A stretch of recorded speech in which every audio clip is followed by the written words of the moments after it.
Et bonjour à tous et bienvenue dans un nouvel épisode de Bye Bye Patron, le podcast de l'immobilier de la liberté et des gros billets.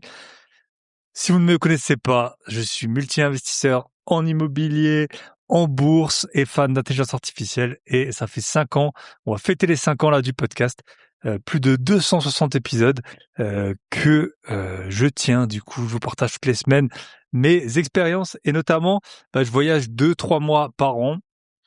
Et là, ça faisait la 3e fois que j'allais en Asie en 12 mois et je viens de rentrer et je me suis dit que c'était intéressant, en plus c'est les vacances de février, de faire un épisode, non pas tout seul, mais avec Claire, que je connais très bien, qui a passé une bonne partie de l'hiver en Asie.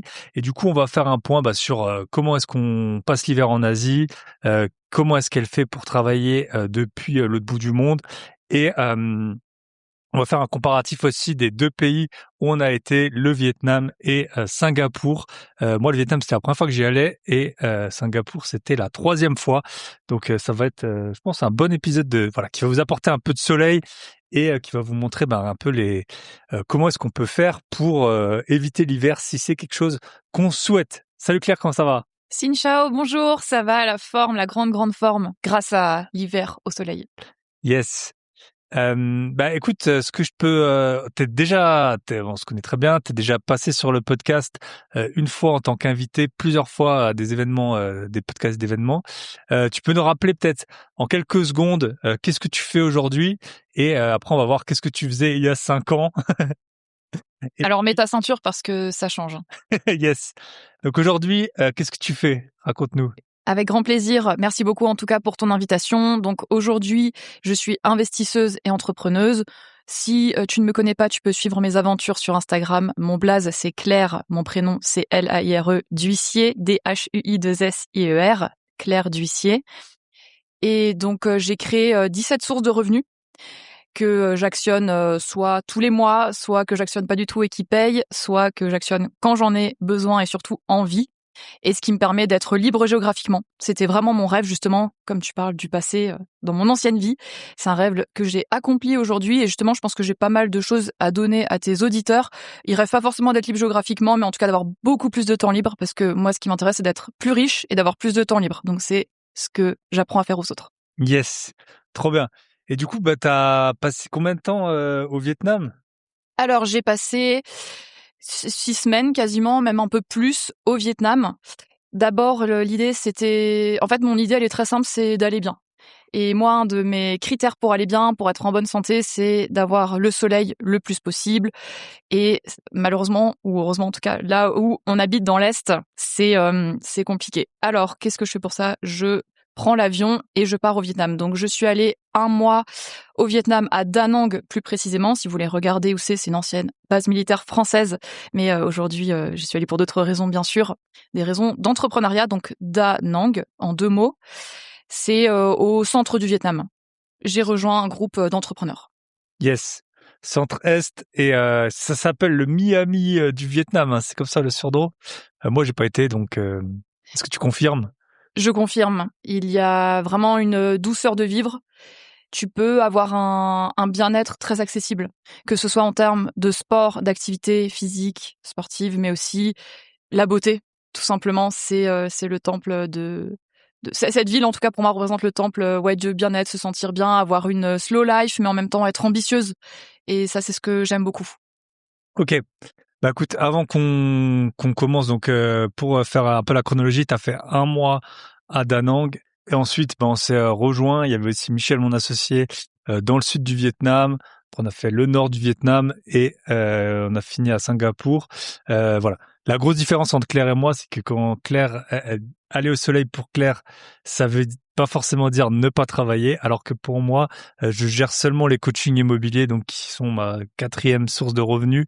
Toutes les autres, elles sont en stand-by quand je suis pas là 2-3 mois par an. Et c'est pour ça aussi que du coup je peux pas forcément partir 6 semaines en plein hiver. Donc voilà. Ok, trop bien. Écoute, tu peux nous dire qu'est-ce que donc là on est en février 2020, 2026. Donc qu'est-ce que c'était en février 2020 ta vie? Raconte-nous un peu. Avec plaisir. Eh ben, figure-toi que février 2020, j'étais aussi au Vietnam. Mais vraiment en vacances. Parce qu'en fait, dans cette vie-là, qui est peut-être la vie de tes auditeurs s'ils écoutent aujourd'hui et s'ils veulent changer, c'est vraiment possible. En février 2020, pour moi, voyager, ça voulait dire être en vacances. En fait, même pour encore beaucoup de gens dans ma communauté, tu es voyage chez quelqu'un, ils sont adorables, ils me souhaitent des bonnes vacances. Même mes parents, que j'aime de tout mon cœur, et quand je pars, ils me disent bonnes vacances. En fait, on nous a tellement lavé le cerveau que partir de sa maison égale être en vacances, c'est fou en fait. À quel point cette idée on peut pas s'en défaire. Donc moi, c'est simplement que je change de lieu de travail quand j'en ai envie. Je peux pas, en tout cas aujourd'hui, me dire que je coupe tout pendant 6 semaines. J'ai quand même besoin d'une certaine présence, même si elle n'est que digitale, dans mes business. Mais voilà, tu peux tout à fait changer de lieu de travail si tu le souhaites. Et ça, c'est vraiment mon grand luxe à moi. Voilà, moi, je suis des sacs Chanel Dior. C'est ça qui m'intéresse. Ok. Et du coup, il y a 6 ans, bon, t'étais au Vietnam en février 2026, donc le 4 janvier 2020, t'en étais où? Bien sûr. Non, très bonne question. Alors, janvier 2020, donc j'avais déjà commencé à construire les bases de mon indépendance financière, mais j'étais encore en plein dedans, donc c'est-à-dire grosse rat race, avec subir des gens imbuvables, certains très gentils, mais d'autres imbuvables qui imposent une autorité, qui imposent des décisions qui n'ont pas forcément de sens, ou en tout cas que je ne comprends pas, qui ont certainement du sens à une échelle de mes supérieurs hiérarchiques de l'époque, mais que moi je ne comprends pas du tout, et très peu de sens, on va dire, dans ce que je fais. Et surtout, j'étais vraiment pauvre, en fait. Je gagnais 1 599 € net par mois, donc je répète, parce que certains vont peut-être tomber de leur chaise, mais je gagnais 1 599 € net par mois. Et voilà, et on m'expliquait que j'avais une très bonne vie. Yes. 1599 €, pas de télétravail, des trajets, 8 heures, t'avais quoi, 2 heures de pause entre midi, comment c'était? Ouais, alors ça, c'était encore dans ma rat race d'avant, mais ouais, j'avais une fois une expérience pro où j'avais en fait quasiment 2h30, 3 heures de route par jour, et j'avais demandé au boss de la boîte si d'ici après ma période d'essai, bien sûr, je pourrais réduire ma pause du midi à 1 heure, parce que réellement je n'ai rien à faire pendant 2 heures à part travailler. Et il avait refusé. Voilà, Oui. après c'est l'ancienne génération, mais c'est pas grave. Tout ça, en fait, ça me nourrit. Plus on me met des bâtons dans les roues, plus ça me nourrit pour revenir et tout casser, tu vois, en mode réussir, dans le sens réussir Yes. la meilleure vie. Ok. Et ok, donc on voit, donc toi, t'avais vraiment la vie classique, on va dire, de la plupart des gens. T'avais fait des études, job de bureau, paye qui permet pas non plus de faire des folies. Et ok. Et qu'est-ce que tu cherchais du coup à ce moment-là? Peut-être, je sais pas, est-ce que tu l'avais formulé ou pas? Est-ce que tu t'étais dit, tu t'étais juste dit, ouais, il y a quelque chose d'autre de possible, ou tu t'étais dit, non, moi je veux, j'en ai marre de l'hiver maintenant, je veux ne plus avoir à travailler dans un endroit physique. Ouais, très très bonne question. Je savais que c'était possible, mais est-ce que réellement je pensais le vivre? Je pense que t'as toujours un doute, parce que tu dis que pour moi c'est tellement un rêve que c'est pas réalisable. Mais ce que je m'étais dit surtout, c'est que je voulais, comment on va dire ça? Je m'étais dit, quand je serai à la retraite, j'aimerais voyager 3 mois par an, et notamment l'hiver. Ouais. Parce que novembre, c'est pas très cool dans l'Est de la France. Décembre, c'est magnifique. On vous invite à venir en Alsace voir cette beauté. Et pourtant, j'approche des 40 ans et je m'en lasse pas chaque année. Mais janvier, février, mars, waouh, c'est dur. Donc je m'étais dit, bah tiens, quand je serai en retraite, je voyagerai 3 mois par an. En fait, c'est comme tu fais toi aujourd'hui. Et une personne m'a dit, mais pourquoi t'attendrais d'être en retraite? Tu peux le faire avant. Et donc ça m'a vachement marqué. Mm. Donc j'étais partie sur ça à la base. Mais en réalité, à partir du moment où tu peux vivre 3 mois par an où tu veux, tu peux vivre 12 mois par an où tu veux. Yes. Mais j'allais vers ça, mais je croyais pas vraiment que c'était possible. Ok. Bah, super intéressant. Et après, je pense que bah, peut-être on en reviendra dessus un peu, mais chacun a des façons de voyager qui sont différentes et des façons de travailler. Par exemple, moi, j'aime bien quand je travaille, j'ai mon écran 4K, mon ordi, il y a tout qui fonctionne, mon internet il fonctionne bien et tout.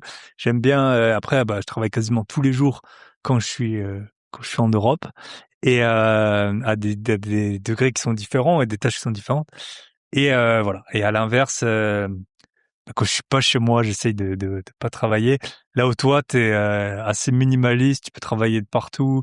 Tu peux travailler. Moi, par exemple, je suis très sensible au bruit, donc je pourrais pas travailler dans un café ou un truc comme ça, alors que toi, tu l'es. Donc, je pense que c'est des façons qui sont très différentes de voyager. Et puis moi, si c'est pour pas découvrir des choses ou explorer. Je préfère être chez moi.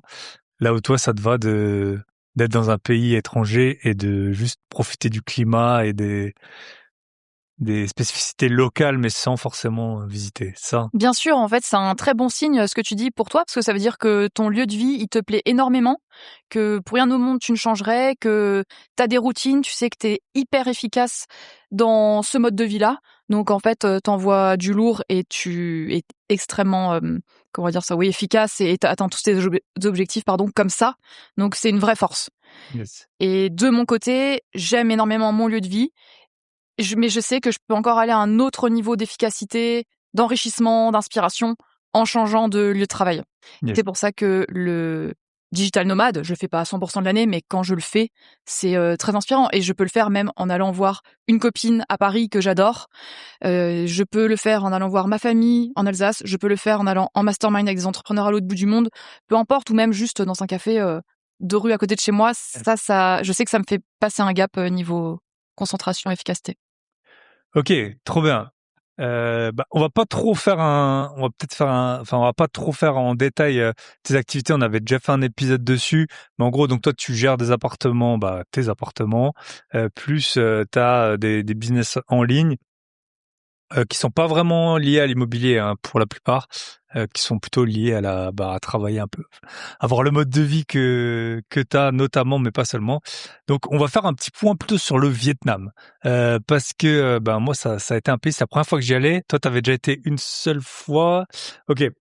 Et surtout, on a tous un ami vietnamien, donc je trouve que c'est hyper intéressant d'aller découvrir leur pays. C'est vrai. Est-ce que toi qui nous écoutes, cher auditeur, dis-nous en commentaire, est-ce que tu as un ami ou une amie vietnamien, vietnamienne? Yes. Est-ce que dans ta classe, tu avais un Nguyen? Moi, j'en avais Oui. plein. Donc, c'était des empereurs, je pense, à la base, hein, au Vietnam. C'est vrai qu'il y a eu pas mal d'immigration. En tout cas, nous, en Alsace, c'est sûr. Je sais pas si c'est le cas dans toute la France, mais c'est vrai que tout le monde connaît. Moi, j'en connais plusieurs, quoi, des Vietnamiens qui sont, je sais pas, ouais, j'étais à l'école au moins avec 6-7, donc c'était intéressant de voir ça. Et il y en a qui sont au moins un, je sais qu'il habite maintenant au Vietnam, quoi, alors qu'il était né en France. Euh, donc, mais il y a plein de choses à faire, plein d'opportunités. Alors, on va faire les points positifs du Vietnam, notamment pour toi. Qu'est-ce qui t'a plu dans ce pays et notamment dans le côté, on fera après le côté voyage, mais le côté justement efficacité, travailler. À quoi tu avais accès, auquel t'as pas accès en Europe? Je donne un premier exemple, le soleil au mois de janvier, février. Mais qu'est-ce qu'il y a d'autre? Bien sûr. En fait, mon objectif de janvier, c'était de réfléchir, on en parlera peut-être après, voilà, la clarté, la vision, réfléchir au futur. J'ai déjà la vie que je veux, en fait, mais je pense que c'est bien de tout challenger et de voir comment on peut encore avoir une meilleure vie. Donc, pour pouvoir accomplir cette mission, le but, c'est d'avoir le moins de charge mentale possible. Et tu vas comprendre, et ça va répondre à ta question, comment avoir le moins de charge mentale possible quand tu n'as pas besoin de réfléchir 3 plombes comment aller d'un endroit à un autre, quand tu n'as pas besoin de faire la cuisine 3 fois par jour, quand tu n'as pas besoin de faire le ménage plusieurs fois par semaine. Voilà, moi j'ai vraiment besoin de travailler dans un environnement propre, net, épuré. C'est vraiment un critère de réussite. Donc voilà, moi il faut que ce soit vraiment propre. Et qu'est-ce que le Vietnam apporte sur ces 3 points? Eh bien, il apporte on va dire des collaborateurs ou une main-d'œuvre que nous, en tout cas, on peut se payer sans souffrance, qui est beaucoup moins cher que si nous voulions la même chose en Europe. Je pourrais aussi l'avoir en Europe, c'est pas le sujet, mais ça sera un budget bien plus conséquent. Donc, notre application préférée au Vietnam et même dans une bonne partie de l'Asie, si jamais toi tu pars en voyage, je te conseille de l'installer, ça s'appelle Grab, G-R-A-B, donc Grab. C'est grâce à cette application qu'on a eu beaucoup moins de charge mentale, puisque pour se déplacer, tu appelles Grab, tu peux te déplacer en scooter, je déconseille. Pas par rapport à Grab, mais de manière générale, hein, je trouve ça trop dangereux. Et également en voiture 4 places, 6 places, premium, tout ce que tu veux pour vraiment pas cher du tout. Mais quand je dis pas cher, je pense que même les auditeurs, ils doivent pas se douter à quel point c'est pas cher. On pourra donner un exemple peut-être tout à l'heure. Grab également, c'est l'équivalent d'une application de livraison de nourriture, donc qui donne accès à des stores de plein de restaurants. Donc on a mangé varié, healthy ou beaucoup plus fast-food pour les fois où on voulait. C'était top. Pareil, au niveau de la livraison de courses. Alors tu vas me dire, mais tu m'as dit que tu veux pas cuisiner. Effectivement, je n'ai pas fait des courses pour cuisiner, mais pour avoir de l'eau, puisque l'eau du robinet au Vietnam n'est pas potable. Donc il faut de l'eau à côté. Donc on se faisait livrer des bidons, par exemple, grâce à cette application. Donc tu vois, la charge mentale réduite à quasiment zéro. Ok. Et pour le ménage, pareil, une équipe qui peut intervenir, même pour ton linge. En fait, ça coûte moins cher de faire chercher le linge chez toi, qu'il soit lavé en moins de 24 heures et qu'il le redépose, plutôt que de faire toi-même une machine, être interrompu dans ton business, voilà. Yes. Trop intéressant. Bah, les machines, je connais bien parce que du coup, je suis rentré, là, je suis en plein dedans. Ouais. Non, mais en fait, faut vous dire, presque tout est entre 5 et 10 fois moins cher que dans le reste du monde ou qu'en France, hein. Donc tu peux, une course de taxi de 10 minutes, 5-10 minutes, c'est dans les 1 ou 2 euros.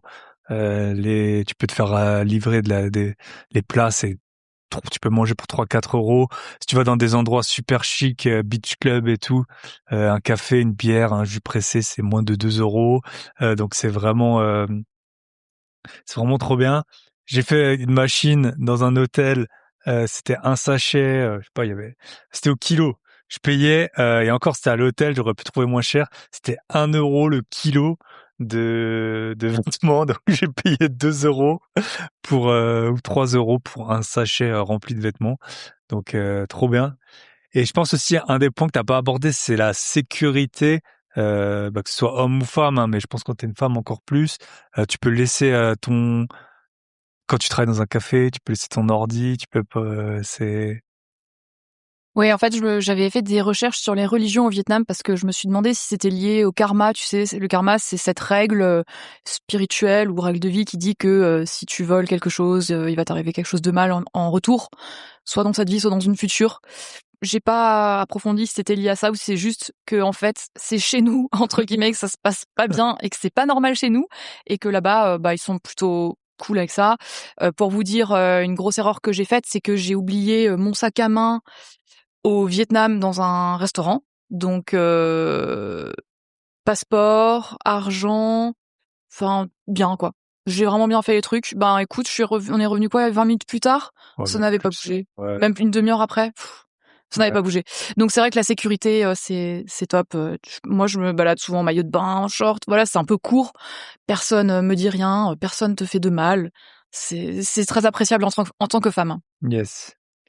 Et moi, j'ai perdu mon téléphone. Et ça, c'est le pire truc qui peut t'arriver, hein, parce que maintenant, avec toutes les doubles authentifications pour la crypto, les banques, Mais dis-nous tout, parce que dans ton histoire, ce qui est magnifique, c'est vraiment le lieu où tu l'as perdu. Ouais. Normalement, tu le retrouves pas quand tu le perds à 100%. Yes.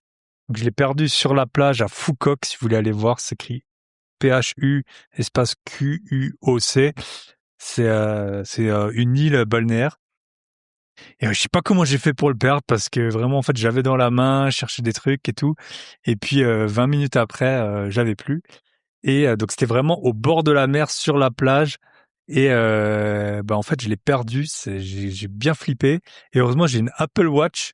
Alors là c'était je sais pas 250 euros. Je pense que je les ai rentabilisés 1000 fois parce que donc j'ai remonté la plage parce que je savais à un endroit où je l'avais et puis un endroit où je l'avais plus. Et en fait, je le faisais sonner avec la montre. Alors, sonner, je l'entendais pas. Mais en fait, je voyais quand le téléphone était connecté ou non. Et puis, en fait, il était sur un bar enfin, quelqu'un l'avait trouvé et ramené au bar qui était juste à côté. Donc, voilà. Un iPhone 16, voilà. Il a pris un peu l'eau et le sable, mais ça va. Il a résisté. Donc, ouais, ça, c'est vraiment un point super important. Et bah, ça m'aurait clairement gâché les vacances, plus toutes les réservations d'avions, d'hôtels et tout ça. Donc voilà. Donc ça t'évite tous ces micro-stress, t'as la sécurité, t'as ouais, le coût le coût de la main-d'œuvre là-bas. Ce que je voulais ajouter au niveau du coût de la main-d'œuvre, c'est que je suis une personne généreuse et j'adore laisser des pourboires. Donc en fait, là, je pouvais laisser des gros pourboires. Moi, ça me changeait pas du tout ma vie, mais ça pouvait vraiment changer la vie, entre guillemets, d'une personne qui travaille là-bas. Donc j'adorais laisser des pourboires au Vietnam. Je le fais aussi ici, hein, bien sûr, mais là, c'était encore plus de bon cœur. Yes. Parce que on va donc là, je pense qu'on a fait les points positifs pour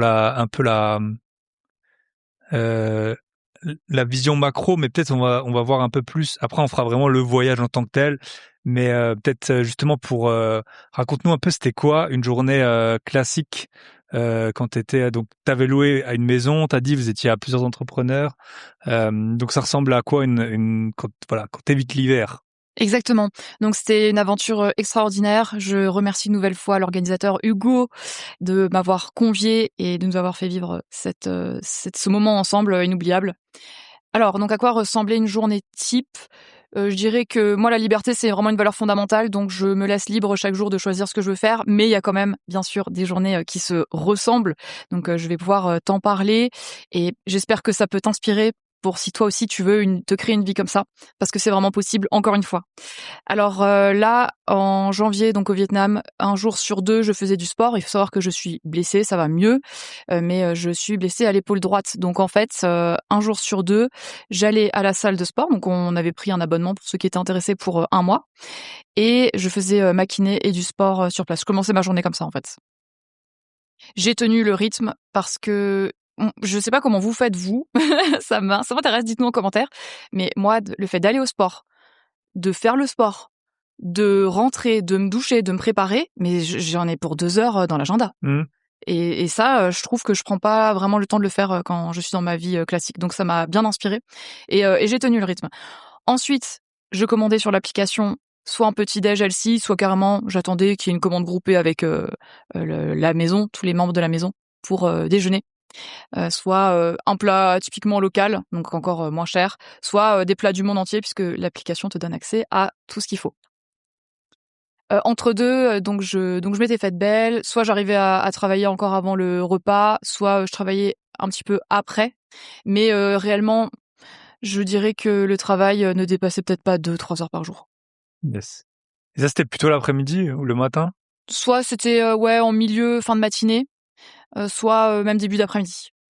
OK. Après, l'objectif d'être tous ensemble, c'était également de découvrir le Vietnam et de faire des activités ensemble. Donc, je dirais que j'ai moins travaillé que ce que j'aurais pensé, mais ça m'a obligée à être plus efficace. Et j'ai découvert beaucoup de nouveautés et j'ai découvert aussi les membres de la maison qui sont vraiment des amis aujourd'hui. Yes. Et en plus, c'est pas un secret, vu que t'es passé sur TF1. Bon, en speed, c'était pas toi l'interviewée principale. C'était Pauline que j'avais reçue sur le podcast. Et en plus, ils avaient appelé ça comment vivre sans travailler. Non, c'était quoi? C'était donc Pauline, c'est une fille formidable effectivement, vous pouvez la retrouver sur un des épisodes Ouais. et son blaze sur Instagram, c'est Pauline Immo Durable et le reportage s'appelait Ils gagnent leur vie sans travailler. Donc je répète, le titre putaclic est complètement faux, mais c'est la télé Moldu, donc c'était sûr qu'ils allaient faire quelque chose comme ça. Ils gagnent leur vie sans travailler. Et je me permets de préciser, connaissant Pauline, et comme elle l'a dit sur ton podcast, et comme elle l'a dit aux journalistes de ce reportage, elle travaille. Elle gagne sa vie d'une autre façon, mais elle travaille quand même, et surtout elle a mis beaucoup d'énergie au début, bah, comme toi dans ton patrimoine, comme moi dans mon patrimoine, pour ensuite créer des revenus décorrélés du temps. Yes.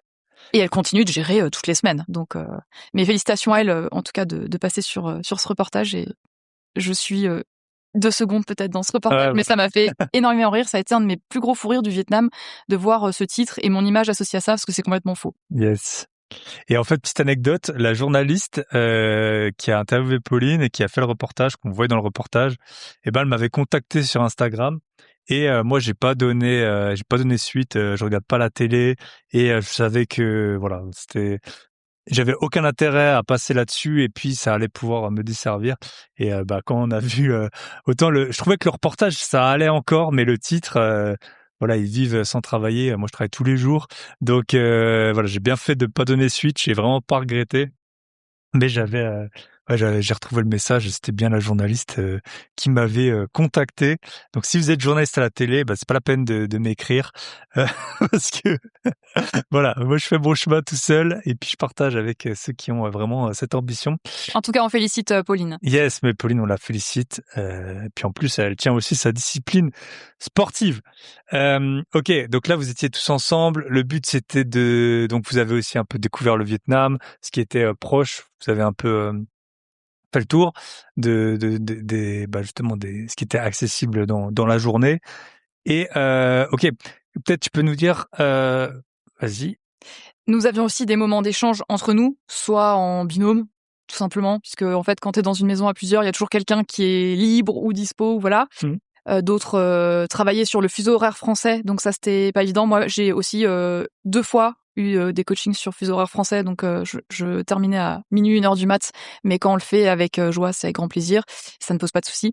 Et on avait aussi des ateliers entre nous sur des thématiques dans lesquelles on est extrêmement performant et qu'on partageait aux autres. Yes. Et ça vraiment, je pense que en fait on s'en rend pas compte. C'est un peu comme quand quelqu'un te dit quoi de neuf, quelqu'un que t'as pas vu depuis 5 ans, tu sais même pas quoi répondre en fait. Ça fait tellement, sauf si t'as eu un enfant ou que tu t'es marié ou quoi. Et en fait c'est un peu pareil, je trouve les masterminds, c'est il faut passer du temps ensemble. Ou nous quand on fait des événements sur 3-4 jours en IMO. D'ailleurs j'ai une place qui vient de se libérer pour Alicante, donc écrivez-moi si ça vous intéresse. info@babypatron.net. C'est en mai ça finit du 14 au 18 mai. Donc si jamais ça vous intéresse, écrivez-moi. Mais du coup, voilà, il faut en fait, c'est un peu comme la famille et tout ça. C'est si tu veux aller un peu profondément dans les sujets, il faut vraiment passer du temps longtemps ensemble. Et t'as eu des conseils de qualité, tu dirais? Ça dépasse l'entendement. La qualité des échanges que nous avons eus sont des conseils qui valent des dizaines de milliers d'euros Yes. et qui changent clairement une trajectoire de vie. Également, je me permets de rajouter sur le fait d'aller à des événements, c'est que si tu dis je veux faire 1 million d'euros l'an prochain, bah ta famille elle va peut-être s'inquiéter pour toi ou elle va faire les gros yeux. Quand tu viens dans des événements auxquels moi je participe, auxquels que toi t'organises ou voilà, les événements on va dire avec les gens qui te parlent, si tu dis je veux faire 1 million d'euros l'an prochain, les personnes elles vont réfléchir avec toi à comment tu peux atteindre 1 million d'euros l'an prochain. Yes. Et c'est pareil pour 100 000, 500 000, 5 000 par mois, 3 000 par mois. Ok, trop bien.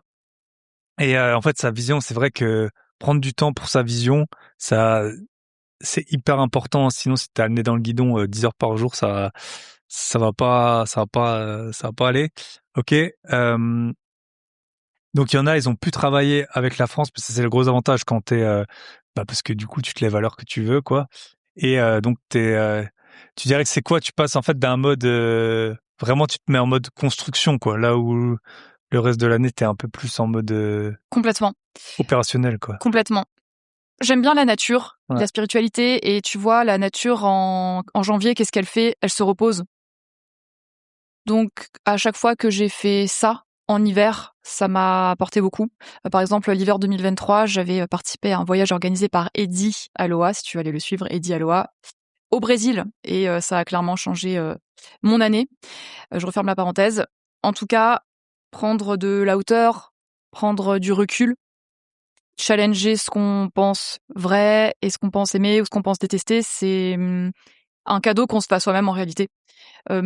On verra, mais en tout cas, moi, j'ai pas eu de crise de la trentaine. Je pense pas que j'aurai de crise de la quarantaine, parce qu'en fait, quand tu remets en question régulièrement tes choix et que tu sais pourquoi tu vis ici, pourquoi tu es avec cette personne, pourquoi tu fais tel travail, pourquoi tu as telle offre business, bah en fait, il y a pas de surprise. Voilà, tu te réveilles pas un matin en te disant mais c'est quoi cette vie?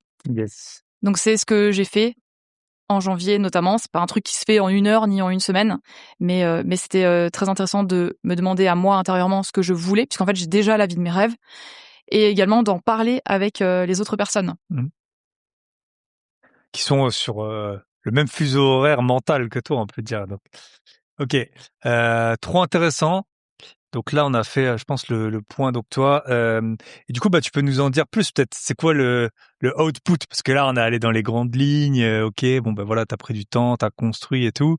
C'est quoi le output? Qu'est-ce que t'as fait? Bon, je vous le spoil, je parle pour Claire. Non, non, je sais pas.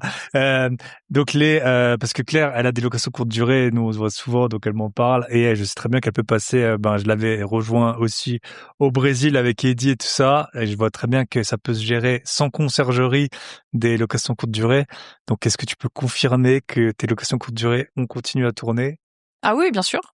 En fait, quand tu organises un business ou ton immobilier pour être géré de n'importe où dans le monde ou pour tourner sans toi, il y a aucun problème. Yes. Et je suis de loin pas la seule dans ce cas. Toi, c'est pareil. Ouais, voilà, moi il y a des appartements, ça fait 4 ans que j'étais plus dedans. Voilà. OK, mais le plus important c'est le output du coup de cette réflexion. Voilà, qu'est-ce que tu as créé une offre, tu as fait des ventes, qu'est-ce qui s'est passé? Yes. Merci en tout cas de me permettre d'en parler. Donc effectivement, avec cette hauteur, cette clarté retrouvée, et c'est aussi des moments de vide entre guillemets pour pouvoir créer une vision encore plus grande que ce que tu as déjà. En fait, j'ai réalisé à quel point j'ai envie d'aider d'autres femmes à être plus riches et à avoir plus de temps libre. Parce que être plus riche, je pense que on peut tous le faire, mais c'est se mettre des fils à la patte. Et moi, ça, c'est pas du tout ce que je veux. Je voudrais aider des femmes qui ont envie de passer plus de temps avec leur famille. Je le fais déjà, mais là, voilà, j'ai vraiment envie de me focus sur ça. J'ai envie d'aider des femmes qui veulent un deuxième bébé, par exemple. J'ai déjà aidé, c'était Cécile à l'époque, qui m'avait dit, voilà, je sais que je veux pas rester dans mon CDI à temps plein parce que là, j'ai déjà un premier bébé et j'en veux un deuxième avec mon chéri. Donc, il faut que je crée des revenus pour remplacer mon salaire. Je veux aider des femmes qui ont envie de plus de temps pour, pourquoi pas, voyager, qui ont envie de plus de temps libre pour s'occuper peut-être d'un proche qui a besoin, ou des femmes qui ont une carrière sportive, des femmes qui veulent faire du cinéma, du théâtre, peu importe, en tout cas une activité artistique peut-être qui n'est pas rentable tout de suite, qui nécessite de mettre beaucoup d'énergie, voilà. Ou des femmes aussi qui ont envie juste de travailler moins d'heures, tu vois? Mmh. Donc qu'elles soient plus riches et qu'elles augmentent leur temps libre. Ça, c'est vraiment cet insight que j'ai eu au Vietnam. Je le présentais déjà un petit peu parce que j'ai déjà aidé plusieurs femmes à atteindre ces résultats-là. Mais là, c'est vraiment le fait, tu sais, de mettre l'offre dans une case, de présenter et de tester surtout, de tester le lancement. Donc j'ai fait un lancement, mais vraiment très cool. J'étais pas sûre non plus de moi sur ça. C'est mon envie, elle est là, elle est réelle. Mais est-ce que le marché répond? Donc j'ai fait 3 stories. Donc 3 stories de 24 heures.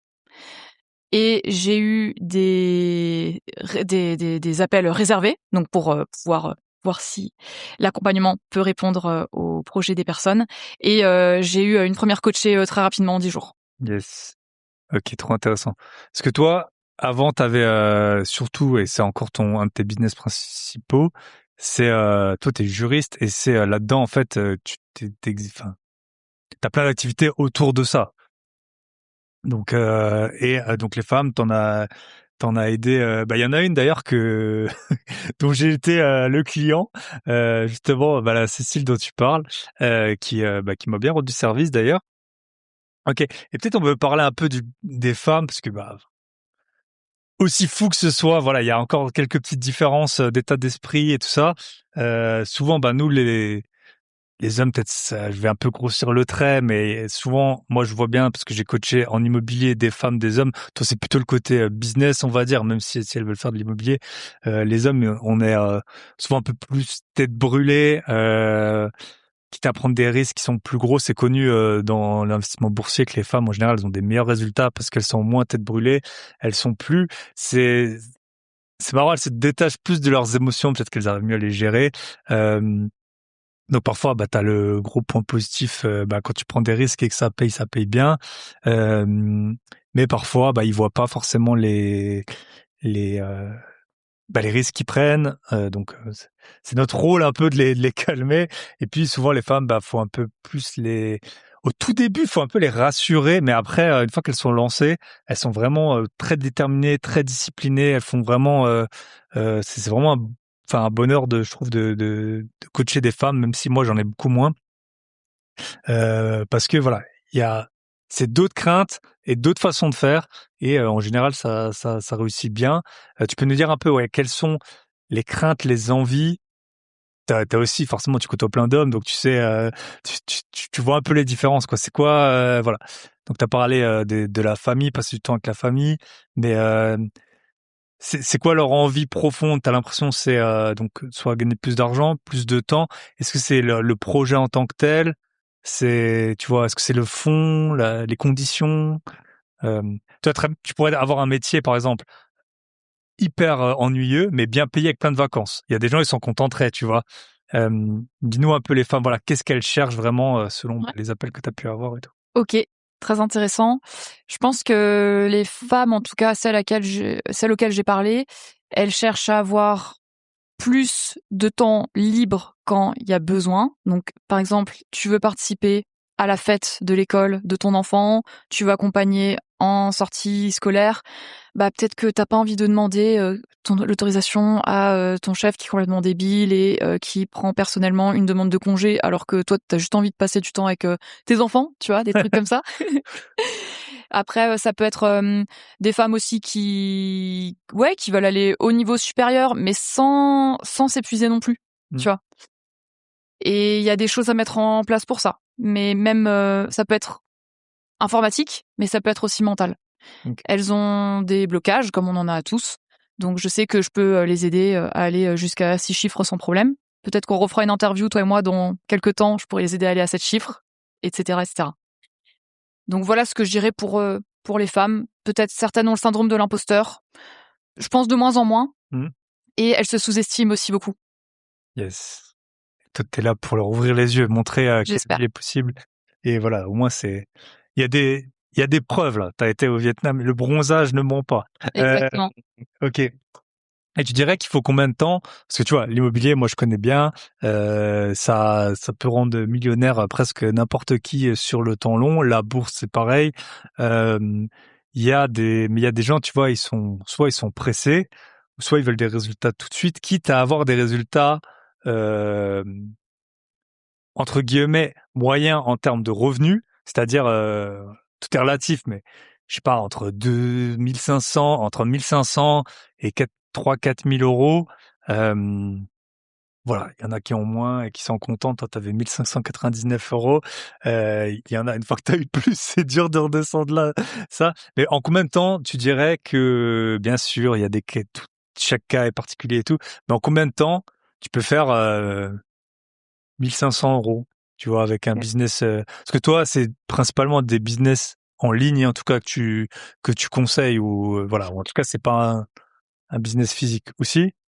Peu importe. Augmenter les revenus. Ok, Je suis légitime sur le business. Je suis légitime sur l'immobilier. ok, Je suis certainement légitime dans d'autres domaines qui peut-être m'échappent. Mais oui, ça peut même être en tant que salarié, ouais, en fait. Voilà, j'aide tant des salariés que des entrepreneuses. Ça, c'est pas le souci. On peut augmenter ses revenus, peu importe son statut actuel. Ce qui compte, c'est le futur. Mais pour répondre à ta question, en combien de temps on a des résultats ou en combien de temps on peut passer à 1500 euros, évidemment, ça dépend du temps, de l'énergie que tu es prêt à y mettre dès le début d'un accompagnement. Et en l'occurrence, ce que je peux te dire, c'est que j'ai aidé plusieurs femmes déjà par le passé, comme je te l'ai dit. Et par exemple, Catherine, je l'ai aidée. Elle a remboursé l'accompagnement en 3 mois. ok, On lui a permis de mettre en place un tunnel enfin 3 tunnels en fait en réalité pour qu'elle ait plusieurs clients. Elle a pu voir directement ce qui fonctionnait ou pas. Ensuite, comme je te dis, j'ai aidé plusieurs mamans. Elles, effectivement, comme c'était en plus des nouveau-nés, elles n'avaient pas forcément un temps infini à y consacrer, mais elles avaient leurs premiers résultats dans les 2 premiers mois. Et alors on avait Aurélie et Aurélie, elle a remboursé l'accompagnement en 6 mois. ok. Voilà. Et donc après, bah voilà, tu voles de tes propres ailes. Et c'est pas le cas des écoles de commerce à 14 000 euros l'année. Tu sais que j'ai une page ouverte là justement sur mon iPhone et pour savoir le prix des écoles de commerce, Ouais. pour comparer avec ce que moi j'apporte. Mm.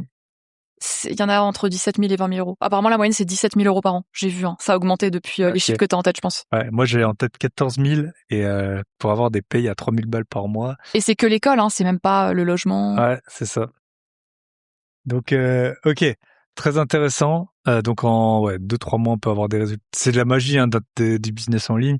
Et après ben voilà, il y a toujours à voir jusqu'où on met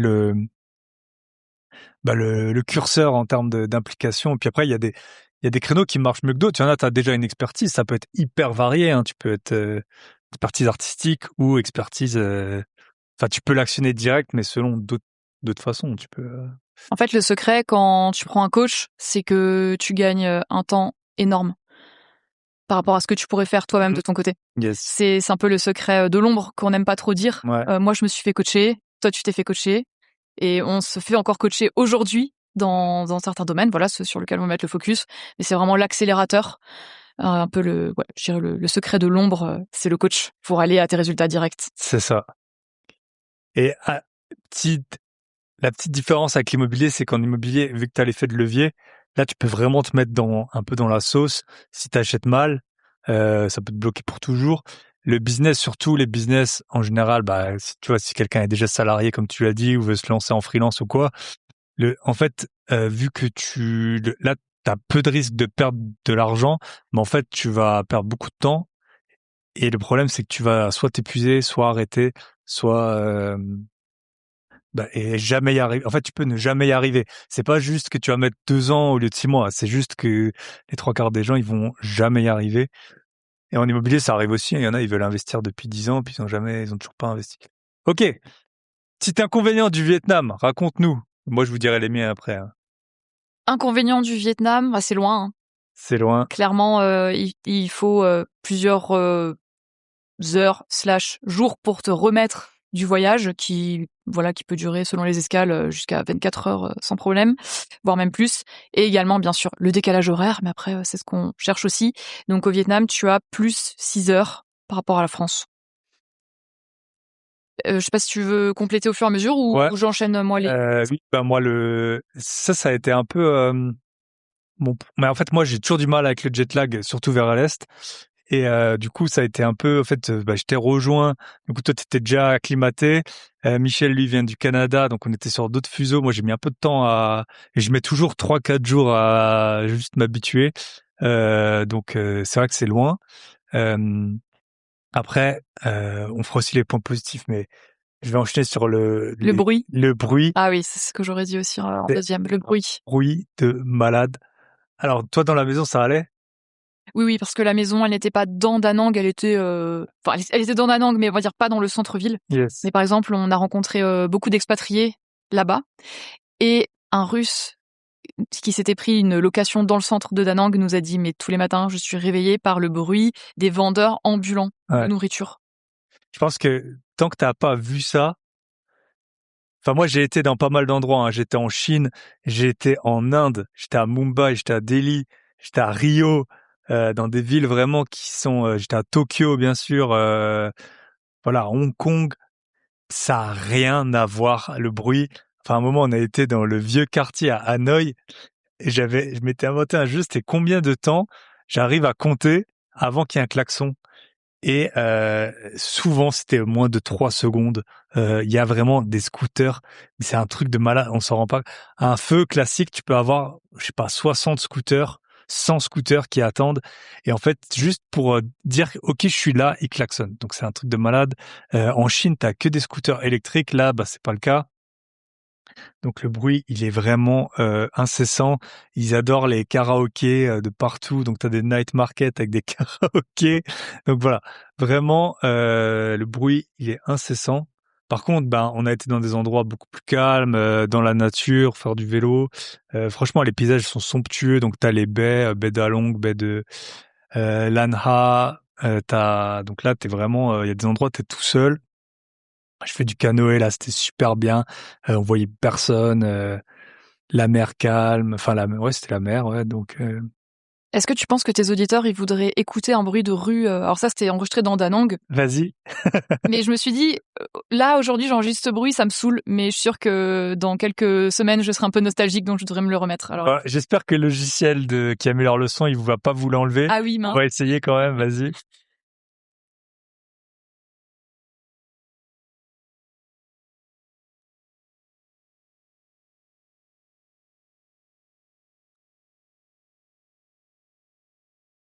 Et la circulation, c'est incroyable. Donc là, t'entends le marchand ambulant, t'entends un petit peu les scouts. Mais je trouve qu'il n'y a même pas encore trop de klaxons sur la Euh, bande son, là. Et donc ça, c'est circulation, bruit, c'est vraiment, c'est un pays. Je crois que, si je dis pas de bêtises, je parle de tête, mais la France, ça fait 550 000 km², le Vietnam 303 000, et il y a autour de 100 millions d'habitants, je crois. Donc c'est vraiment, il y a 2 fois plus d'habitants que la France, enfin un peu moins que 2 fois plus d'habitants, dans un peu moins que 2 fois la superficie de la France. Donc il y a vraiment beaucoup de monde. Ok. Moi, je vais vous dire les autres points négatifs. Selon moi, Internet parfois instable, et l'hygiène. Bon, il y a des endroits qui sont plus clean que d'autres. On a visité un mec qui faisait de l'alcool de riz. L'alambic, c'était un tuyau en PVC.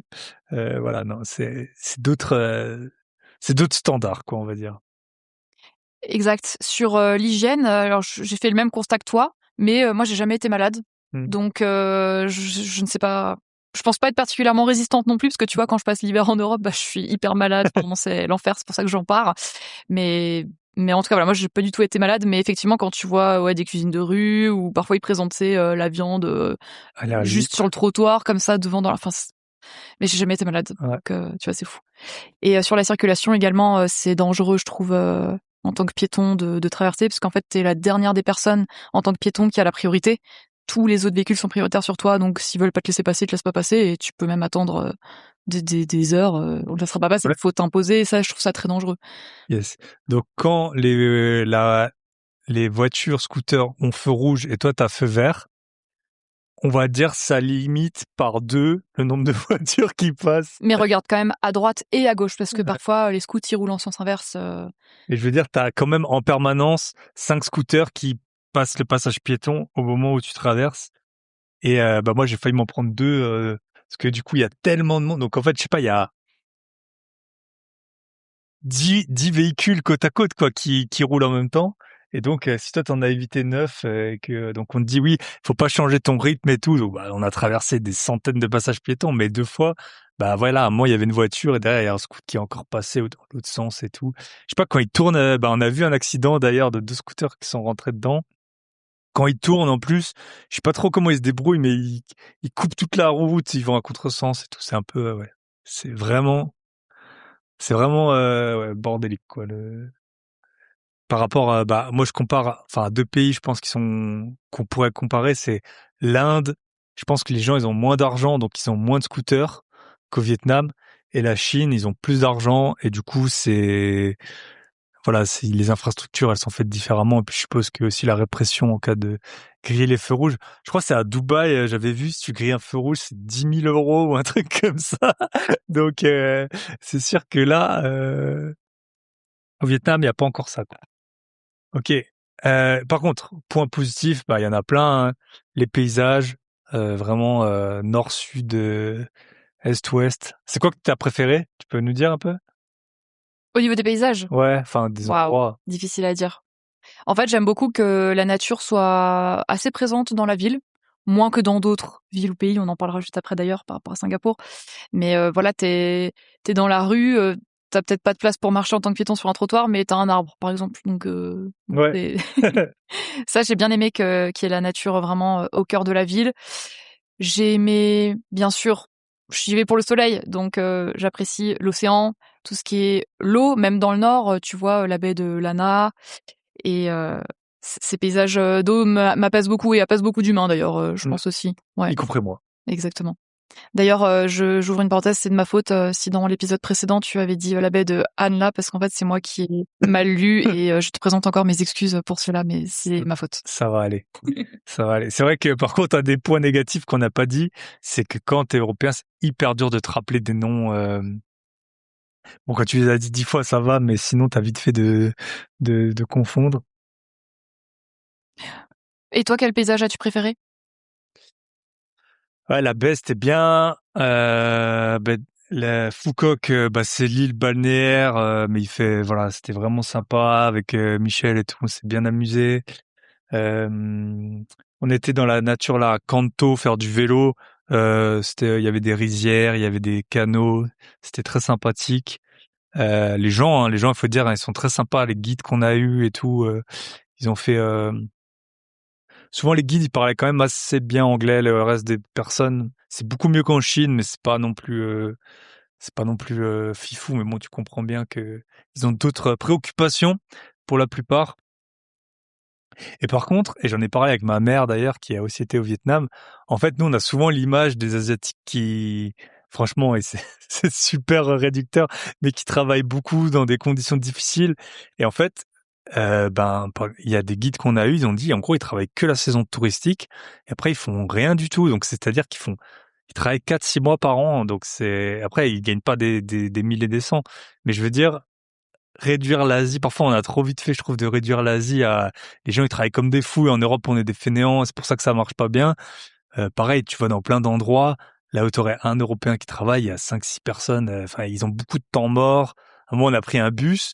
T'avais quelqu'un, son rôle c'était de checker qui monte dans le bus. C'était pas le chauffeur. Hein. Après, il restait juste dans le bus. Alors pour nous, c'était super utile. Il disait bon, je vais te déposer là, là et là, mais c'était 3 heures de bus et en cumulé, il a travaillé 15 minutes, quoi. Donc, c'est une autre façon de travailler aussi, quoi. Et ils sont assez sportifs. Enfin, je trouve que alors je sais pas si c'est au Vietnam ou dans toute l'Asie, mais en tout cas, j'ai été très très agréablement surprise à quel point les personnes, de manière générale, mais même les personnes âgées, consacrent un temps, par exemple le matin ou en fin d'après-midi, mais plutôt le matin, à leur santé physique. Mmh. Donc ils vont faire soit du tai chi, soit des gestes, peu importe lesquels, pour se maintenir en forme, bouger leurs articulations, entretenir leurs muscles. Et ça, je trouve ça très très inspirant. Même pour moi qui suis entre guillemets jeune, en bonne santé, ben je trouve que j'ai amélioré sur ce point, même si ça va déjà bien mieux Yes. aujourd'hui. Donc, voilà. De toute façon, on a rien sans rien, c'est-à-dire que t'as des inconvénients, mais ils sont corrélés à ce pouvoir d'achat qui est complètement, je l'avais dit, complètement dingue par rapport tous les autres endroits du monde. Je sais pas s'il y a vraiment des endroits, ou en tout cas, avec un tellement bon rapport qualité-prix. Il y a des défauts, mais vraiment par rapport à ce que tu payes. Moi, j'ai payé. Revolut m'a fait le récap. J'ai payé 700 € pour 10 jours au Vietnam. Quoi, c'est un truc de. Enfin, après, c'est chacun à sa manière de faire, mais je veux dire, on était dans des vrais hôtels. Souvent, c'était des hôtels type 3-4 étoiles.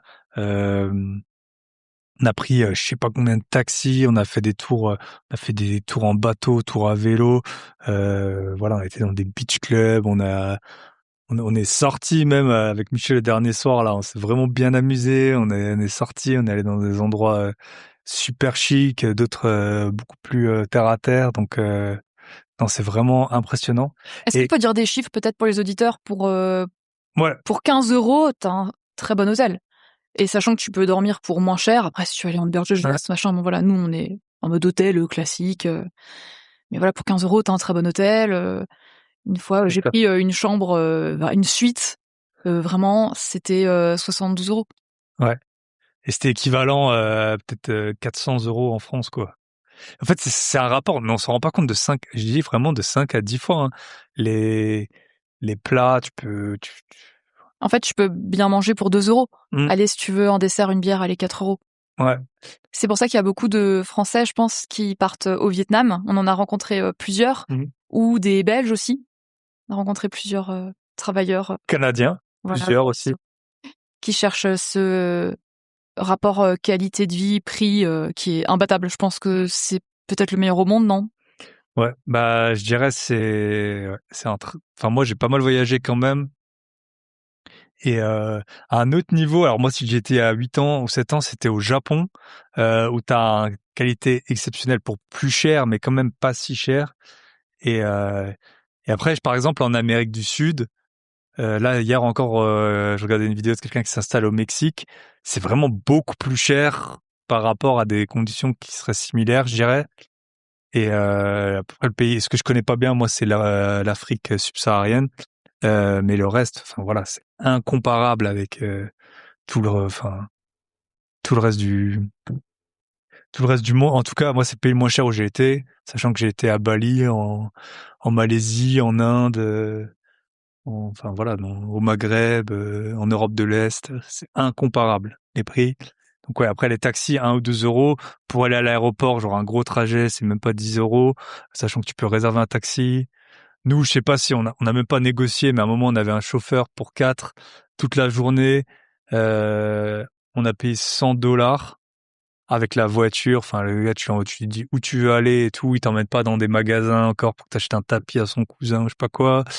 Voilà. Non, c'est vraiment, c'est incroyable les prix qu'on peut payer. Et du coup, ça te donne, c'est pas combien t'as en moins sur ton compte à la fin, c'est tout ce que ça te permet de faire que tu peux pas.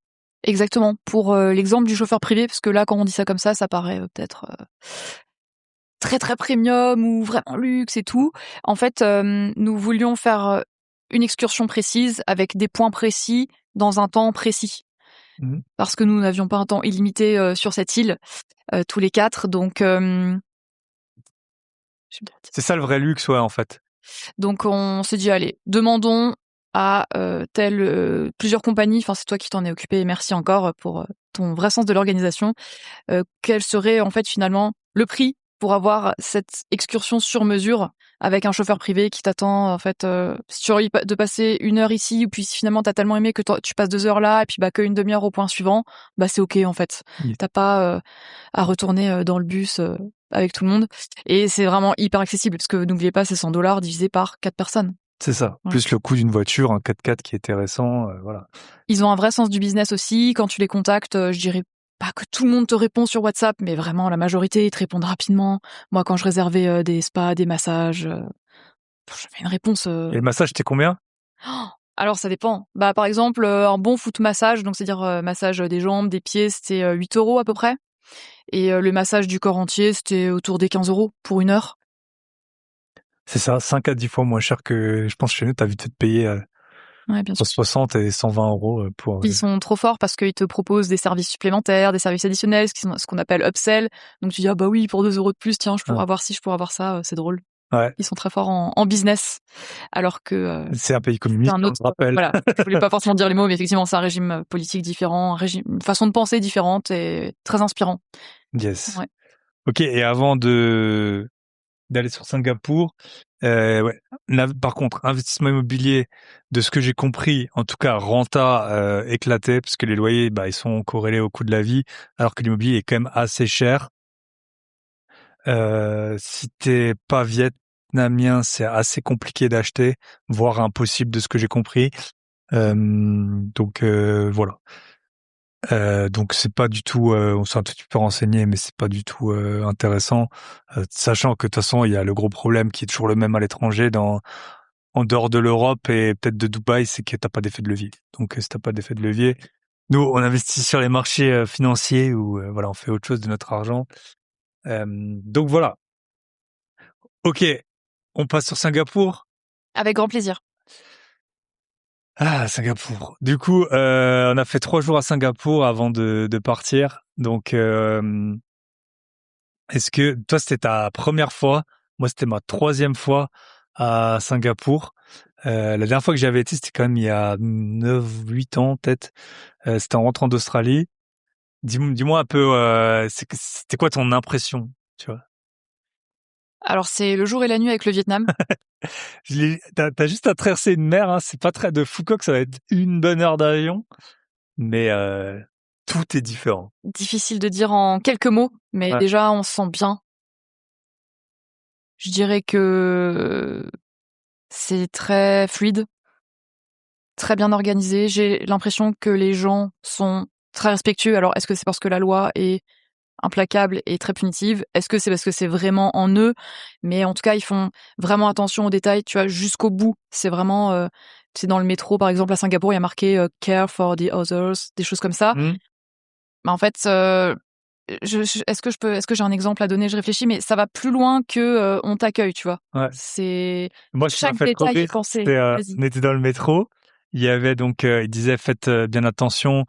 Donc c'est vraiment, je pense, Singapour, l'idée, c'est que la population aille le mieux possible, en tout cas, l'idée du régime politique. Peut-être, voilà, l'individualité, je sais pas si elle est un peu gommée ou pas. Franchement, ça, je vais pas aller trop profond là-dedans, mais en tout cas, bon, donc c'est le pays, pour ceux qui savent pas, Singapour, c'est le pays en pouvoir d'achat comment ça s'appelle, le PIB par habitant, pouvoir d'achat équivalent, là, le GDP PPA, qui est le plus élevé du monde devant Dubaï, Luxembourg, Irlande, États-Unis. Donc c'est vraiment les gens qui ont le plus gros pouvoir d'achat du monde. 5 millions d'habitants, c'est tout petit, hein, ça doit faire un tiers de l'Alsace en superficie. Et en tout cas, dans le métro, il y avait 2 indications. Donc, c'était laissez votre place aux gens qui en ont besoin. Ça, on l'a aussi en Europe. Et il disait, il y a même des gens, tu le vois pas, ils ont des cartes spéciales, visiblement. Et aussi, mettez votre sac entre les jambes, ça prend moins de place que si tu l'as sur le dos. On a vu des gens avec des sacs Dior, des sacs, parce que c'était juste avant la Saint-Valentin, enfin le jour de la Saint-Valentin, même on était à Singapour, des sacs Dior, des Rolex, toutes les marques que tu veux. Et Lara d'Argentine, là, elle est à Toulouse en ce moment, elle a posté un truc dans le métro ou dans le bus, je sais pas, c'était attention aux pickpockets. C'était ça, là. Ils sont aussi dans les transports et tout. Donc voilà, tu prends le métro une fois avec un sac Dior que tu viens d'acheter, des sacs Chanel et tout. Et bien sûr, ça résume pas tout le pays au sac Dior, mais c'est vraiment l'excellence. Est-ce que tu pourrais comparer, je sais que tu as déjà été à New York, tu as déjà été à Dubaï, est-ce que tu pourrais comparer Singapour à... C'est vrai qu'on est dans ce type de ville, de vision, d'ambition, d'abondance aussi. Moi, ça m'inspire beaucoup d'un point de vue de l'abondance. Je passe des gros plafonds récemment, mais voilà, c'est encore plus haut que ce que l'imagination ne me le permettait en tout cas. Mais il y a peut-être quelque chose un petit peu de Dubaï. C'est incomparable, hein, bien sûr. Mais pour ceux qui aiment Dubaï, je pense que vous aimerez Singapour. C'est peut-être encore plus raffiné que Dubaï, encore plus subtil. Mais on est sur des prestations équivalentes. C'est plus cher aussi que Dubaï. C'est vrai, ça c'est vrai. Et toi, qu'est-ce que t'en penses? Ouais. Bah les gros points, si on peut comparer, voilà. Bah pour moi déjà, voilà, New York, j'y étais il y a 1 an et demi. Dubaï, ça a 10 ans d'avance sur New York. La Chine, ça a 10 ans d'avance sur Dubaï encore. Singapour, je dirais que ça a pas forcément de l'avance ou du retard. Par contre, franchement, en tout cas, quand t'es touriste, après à vivre et tout, ça doit être probablement différent. Mais t'as de la végétation énormément, tout est fluide. Langue officielle, c'est l'anglais pour pas qu'il y ait trop de conflits ethniques. Donc ça veut dire que tu peux demander à n'importe qui et presque tout le monde comprend. C'est hyper en Asie, c'est pas si simple. Hein. Par exemple, en Chine, c'est impossible. Ce que tu veux en anglais, si tu parles anglais, hein, tu peux enlever des trucs dans ton plat, en rajouter, demander ton chemin, demander. Voilà, le service, il est impeccable. Je trouve qu'à Dubaï, le service, il est très bon dans le sens que les gens, ils sont vraiment dédiés à ton bien-être, en tout cas en tant que client. Mais ils sont en mode je suis là pour une tâche, je la fais bien et je la fais. Là où à Singapour, t'as l'impression que les gens ils vont aller plus loin.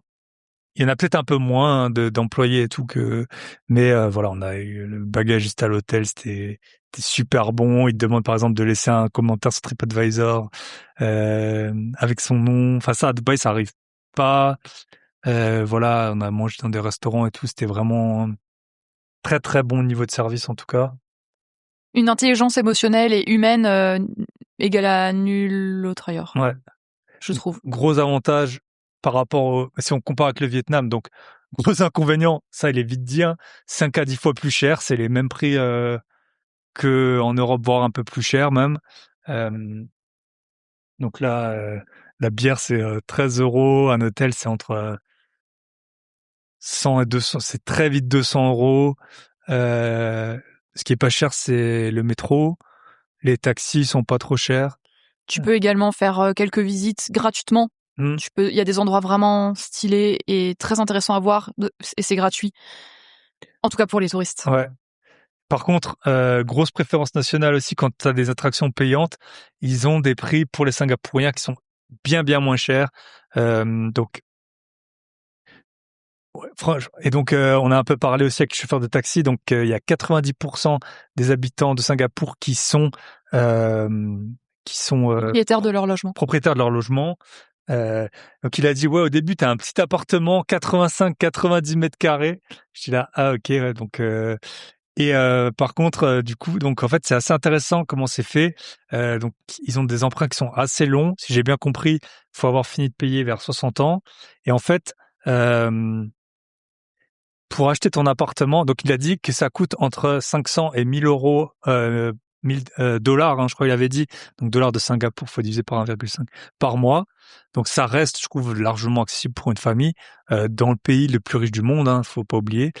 Et donc, et en fait, pour avoir ton apport, c'est là où c'est assez fou. Donc, il nous a expliqué, en gros, je comprenais pas bien. Il disait, faut travailler.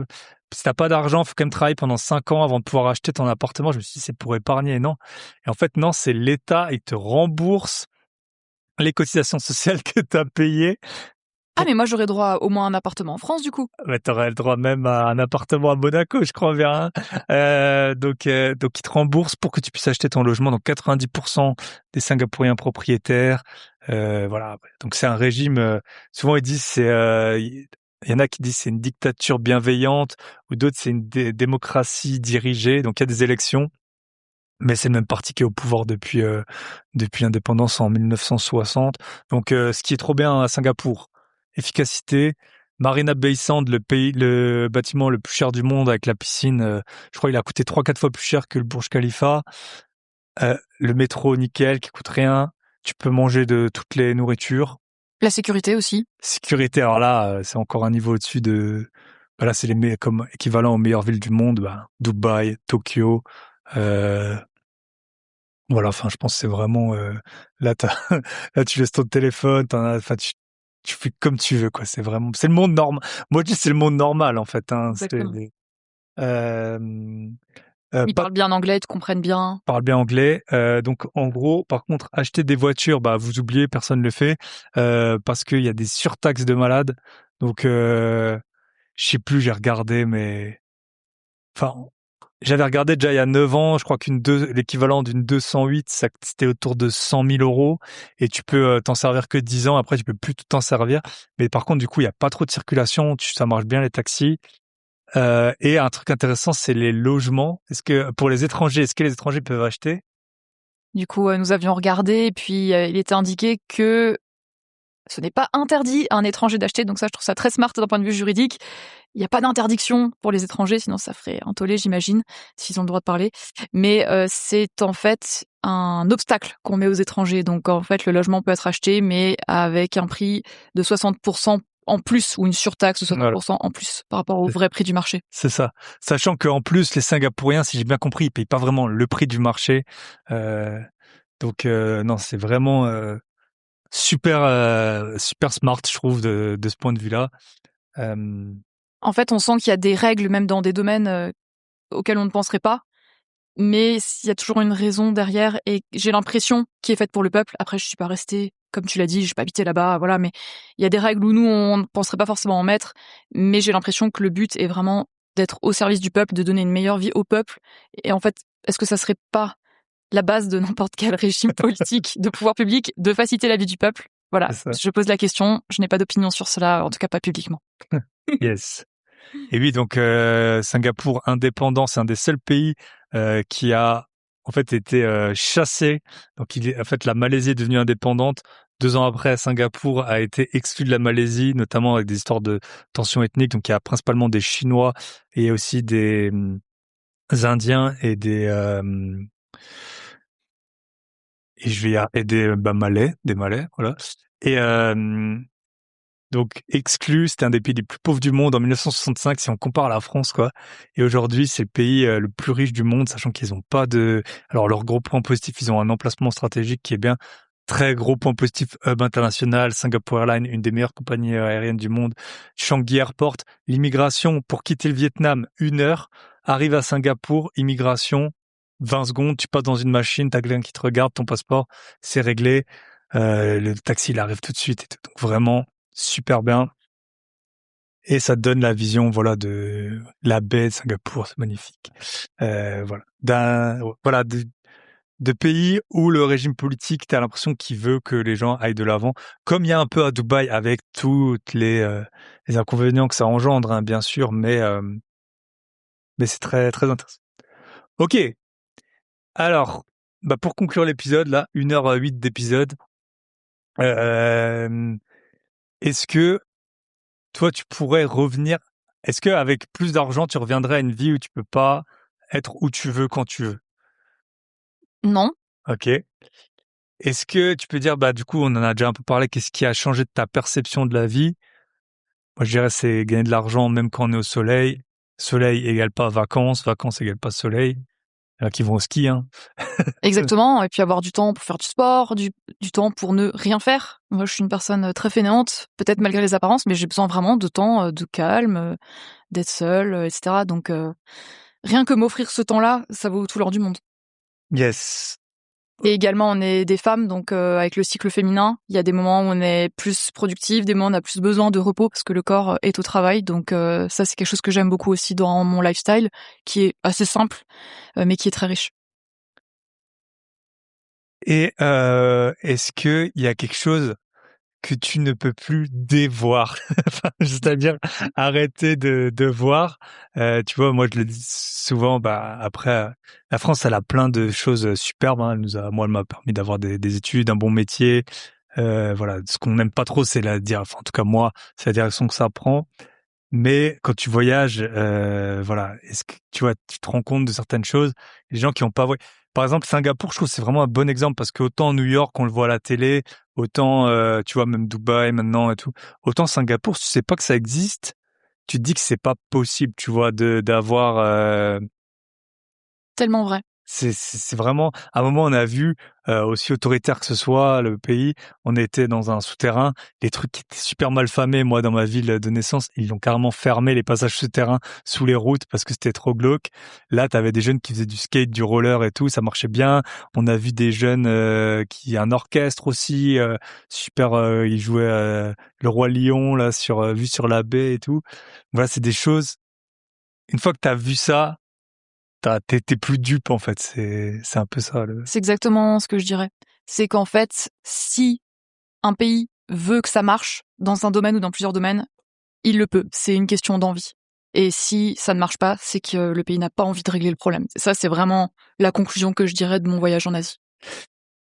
Ok, eh ben merci beaucoup. Et après, ben voilà, on est très content aussi d'être de retour en Europe, voir la famille, prendre un peu la fraîcheur, hein, parce que mine de rien, il fait chaud. Bon, c'est aussi pour ça qu'on était parti au soleil. Si on veut te retrouver, notamment les femmes, comment elles font?